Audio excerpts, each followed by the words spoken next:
حبايبي عاملين ايه؟ يا رب تكونوا بخير. النهارده هنعمل مع بعض كرواسون بالشوكولاته. شايفين الكميه دي كلها؟ هنعملها مع بعض بطريقه سهله جدا واحسن من اللي بنشتريه 100,000 مره. زي ما انتوا شايفين بقى هش جدا. انا بوريهالكوا، يلا نشوف مع بعض الطريقه. اول حاجه انا هحط كوبايتين لبن وكوبايه ميه. ادي اول كوبايه لبن، والتانية، وبعدين كوبايه ميه. بعدين احط عليهم بيضه، وهنحط ورقة فانيليا، ونقلب بقى البيضة في اللبن لغاية لما تختفي. نقلبها كويس، وبعد كده هحط 4 معالق سكر، ونص كوباية زيت، ومعلقة صغيرة بيكنج باودر. هنا الاول باكت خميرة، ونص معلقة بيكنج باودر، ونص معلقة صغيرة بيكنج باودر، ونص معلقة ملح. وبنقلب المكونات مع بعضها، وبعد كده هننزل بالدقيق واحدة واحدة كده، طبعا زي ما احنا متعودين. ما بنحطش الدقيق مرة واحدة، هننزل بيه واحدة واحدة كده.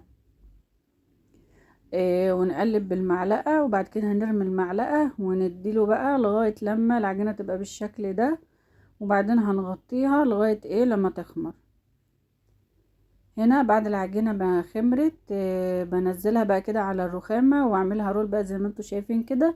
وهقطعها 3 قطع،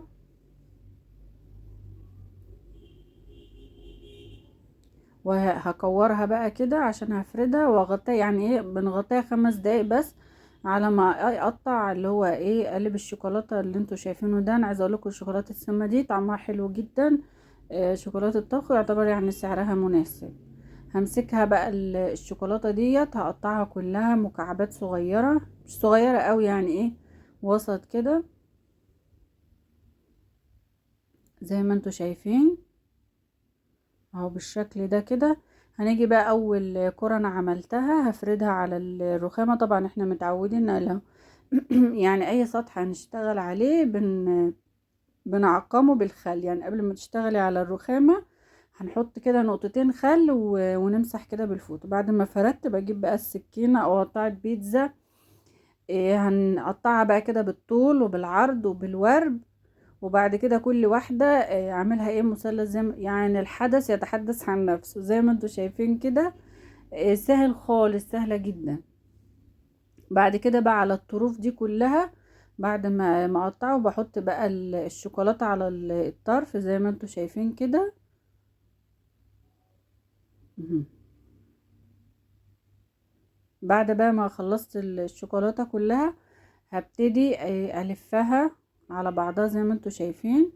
سهلة جدا اهو، بصوا بنلفها على بعضها بالشكل ده كده. مم. مفيش اسهل من كده.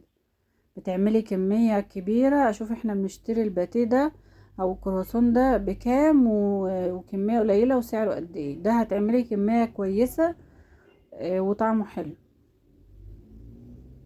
خلاص بقى بعمل الكمية كلها، وبحطها بقى في صينية مدهونة زيت، وبسيبها تخمر كمان مرة.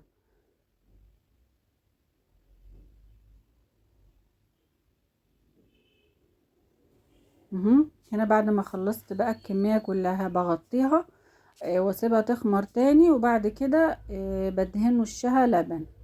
لو ما عندكيش لبن ممكن شوية مية بمعلقة سكر. لو ما فيش لبن يعني ما توقفيش نفسك. وبعد كده بنحط على فرن درجة حرارة 180، وبعد لغاية لما ياخد وش بالشكل ده كده. واول ما تطلع بزبدة سمنة بلدي. لو ما فيش خالص ممكن بقى مسحة زيت كده، بتديله لمعة وطعم حلو. احنا عارفين ان الافران بتاعتنا بتنشف المعجنات. بعد ما تعملي الحركة دي بتغطيه تاني حوالي 10 دقايق بالظبط. بنغطيه كويس، وبعد 10 دقايق هتبص تلاقيه خلاص بقى طري جدا وحلو وجميل. اهو هنا بعد 10 دقايق زي ما انتوا شايفين كده بيبقى طري بقى جدا وهش وطعمه تحفة. وجربوه ان شاء الله. طريقته هتعجبكم وجميل جدا، وحاجة معمولة في البيت. ديت انا اكلتها. ان شاء الله اشوفكم فيديو جديد. مع السلامة.